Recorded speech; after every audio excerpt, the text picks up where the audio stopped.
Picture this. Your workday is officially over. You've made it home, and you're finally sitting down to dinner. And then your phone buzzes. It's an urgent email from your boss. The boundary between the office desk and your kitchen table, completely gone.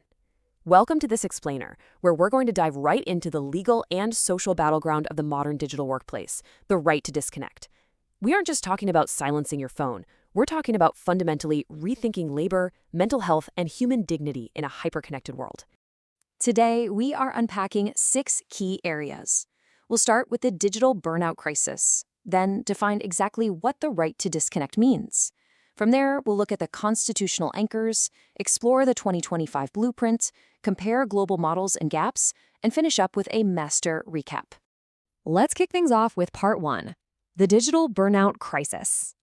So, what really happens when the workday never truly ends? That invisible digital leash we all feel isn't just a minor annoyance anymore. It's literally creating a severe public health and economic crisis. Constant connectivity has essentially morphed into a systemic workplace hazard. And this crisis really hits on 2 distinct levels. First up is the massive psychosocial impact. We're not just talking about being a bit tired. This continuous connectivity is driving a documented surge in clinical anxiety, extreme burnout, disrupted sleep cycles, and even cardiovascular diseases. It's actively isolating people. But then, look at the second layer, the disproportionate impact on women. Studies are showing that in sectors like IT, auditing, and media, women are frequently logging more than 55-hour work weeks. When you stack those massive professional hours on top of the often invisible dual burden of domestic responsibilities, the risk of total burnout just skyrockets. This is a massive socioeconomic vulnerability that policy simply has to address. That brings us to part 2, defining the right to disconnect. We need to be super clear here. The right to disconnect is not just some polite suggestion from a progressive HR department telling you to take it easy on the weekend. It's a formal statutory entitlement. It gives an employee the actual legal right to disengage from calls, emails, and virtual meetings outside of their official hours. And the absolute key here, it guarantees this boundary without any fear of disciplinary action, discrimination, or adverse consequences.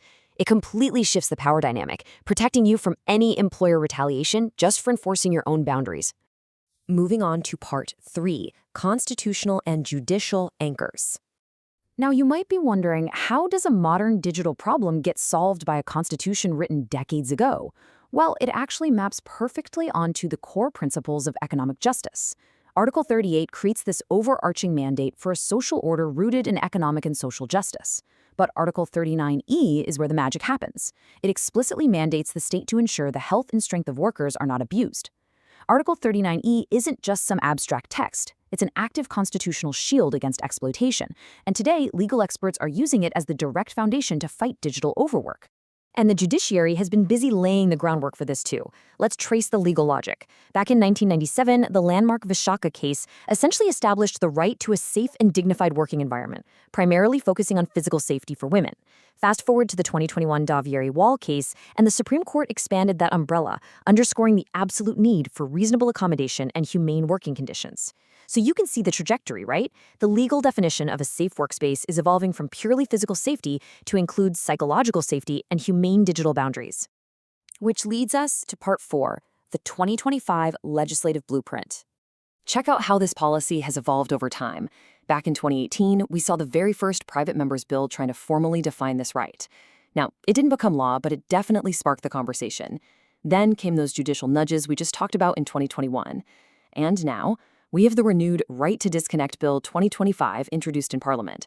You can literally see the momentum building here. It's a clear legislative acknowledgement that our current work-life imbalance is just not sustainable. Think of this 2025 bill like a massive operating system update for our labor laws. It patches the specific bugs of unprotected off-hours in 4 big ways. First, it explicitly gives you legal protection for refusing after-hours or holiday contact. Second, and this is huge, it completely blocks any disciplinary action or negative performance reviews tied to you not responding. Third, it doesn't just leave it as an idea, it sets up a real oversight and grievance redressal mechanism. And finally, it applies broadly across sectors, perfectly capturing the new realities of remote and hybrid work. Now for part 5, global models and enforcement gaps. Let's see how the rest of the world handles this. There's actually a massive global consensus forming rapidly around this. France didn't just pass a law, they pioneered a global movement starting way back in 2001, which they later formalized into robust labor laws. And look at Portugal. They escalated things by explicitly prohibiting after-hours contact unless it's an absolute emergency, and they even attached strict financial penalties for employers who cross that line. Spain and Australia have followed right along, legally empowering their public and private workers to just switch off their devices and refuse unreasonable contact.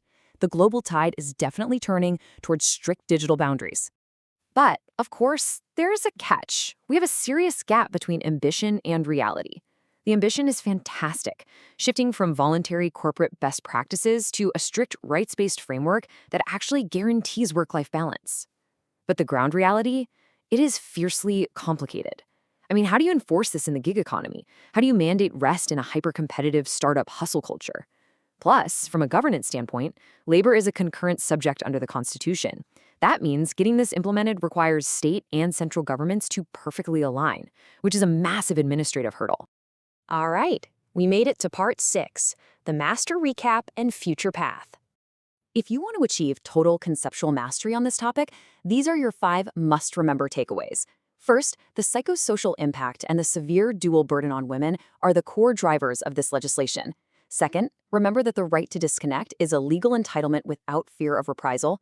Third, it is firmly anchored in Article 39E and major cases like Vishaka and Direwall. Fourth, the 2025 bill creates actual grievance mechanisms and blocks disciplinary actions. And fifth, the major structural hurdle is that labor is on the concurrent list, requiring center-state alignment.